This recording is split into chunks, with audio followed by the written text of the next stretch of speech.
So, like, what do you see? I guess the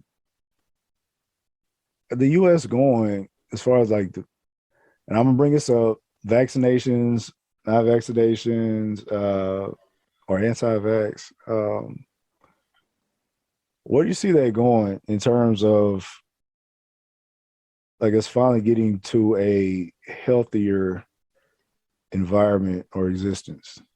Yeah, I think we're getting there regarding the COVID stuff. I'm seeing promising things as far as the numbers are concerned here. I don't know about everywhere else, but I think we're getting to that quote unquote herd immunity.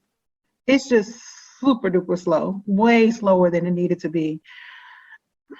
I can't even talk about those people, but Yeah, I got you. bless their hearts. What I can tell you is I got my booster last week, and here's the thing about that. I am so not medicine, no shots, no nothing ever.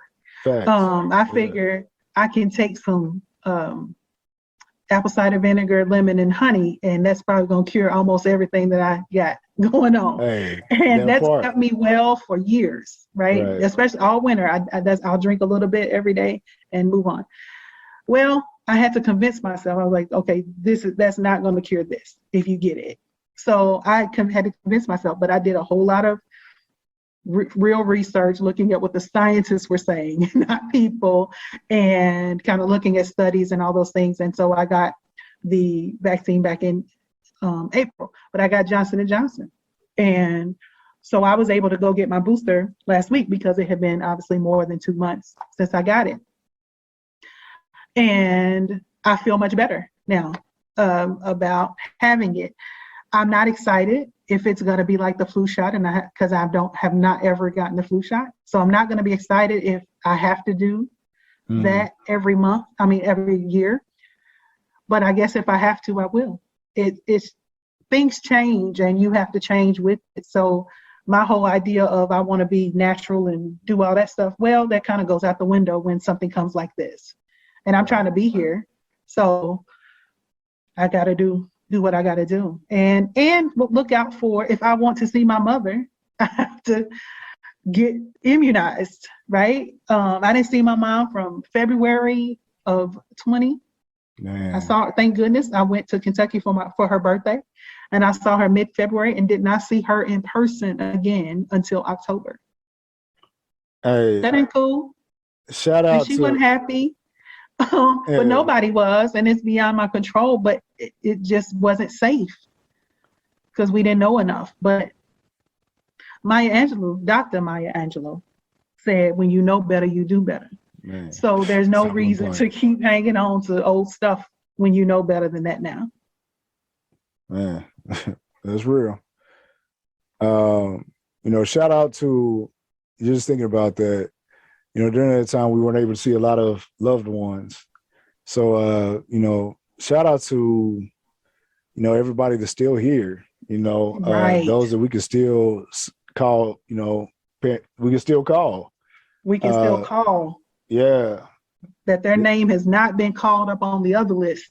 Listen, we just lost on I believe it was the oldest person in my home church today. And I believe he was 98. I'm not really sure. I know he's above 95. And that's a life. That's a life. He was in World War I. Wow. Okay. And my mom told me about it, and she said, it's going to be so different going back to church when we get in person. So many people are not going to be there. Right. I say, yeah. And you don't even want to think about it, right? But yeah, it's sad. Whether to COVID or anything else, I mean, that's just going to be different. That's 2 whole years we lost people. And you didn't see them. So it wasn't even like, hey, I just saw them last week. No, you haven't seen them. So it makes it really different. So, yeah. Yeah. So if we still here, that's a blessing. Absolutely.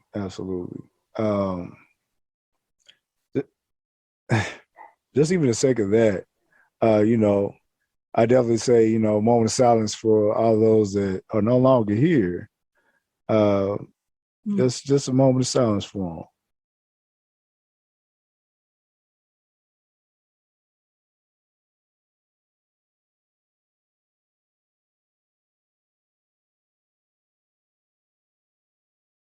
All right, shout out. Yeah.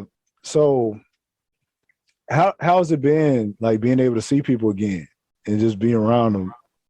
Like, how are you with that? I'm still nervous. I got you. Are you nervous about it?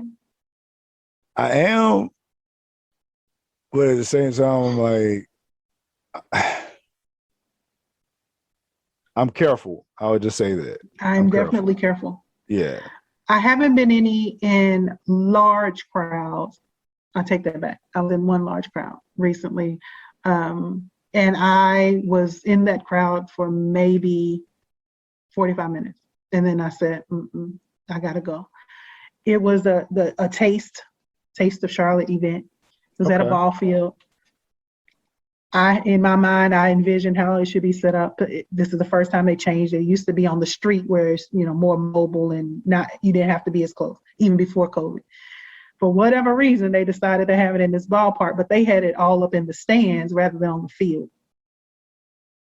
So I already was when I got there and saw that, I was already tense about it. And I said, well, I'm gonna have to pass too many people. Like, I mean, it's 10,000 people at this thing. It was too close for comfort. So I didn't stay long at all.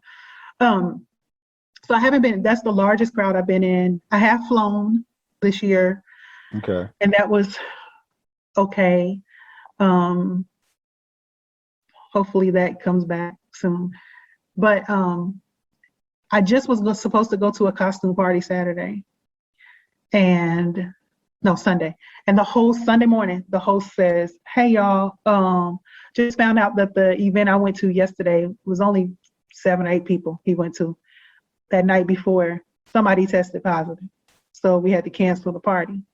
And so that's what keeps me on my toes about it, because it can be those 10,000 and nothing happened.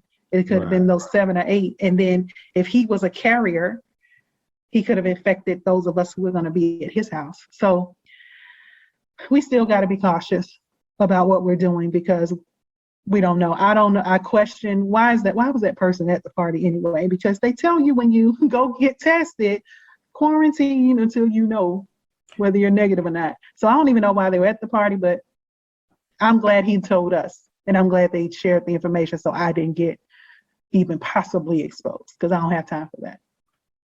That's what I don't understand. Like, you know, I travel around, but every time I travel, it's definitely across state lines. You know, I always get tested. And just, you know, when I come back or whatever. Really? Yeah.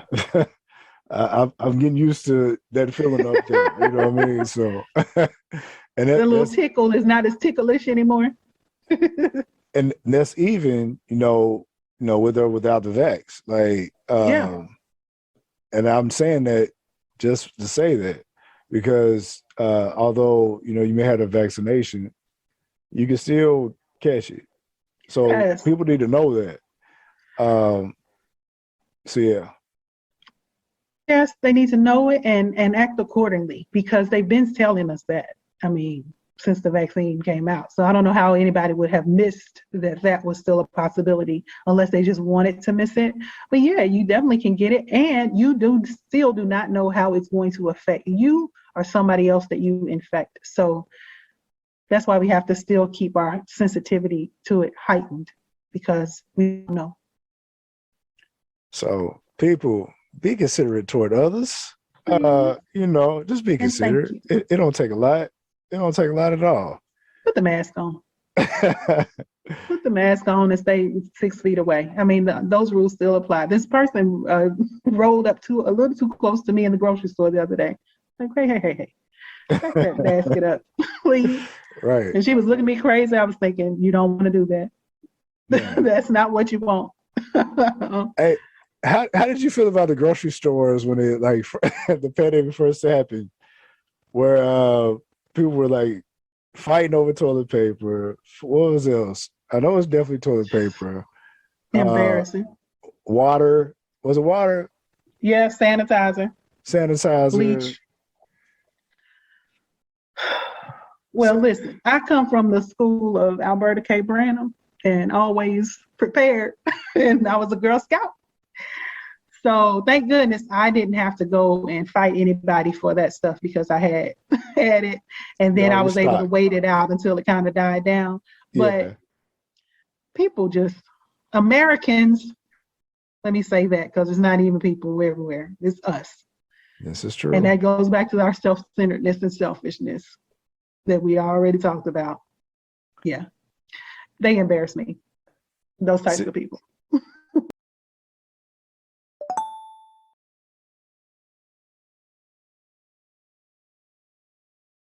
Nothing ever was handed, all about respect, never about ego.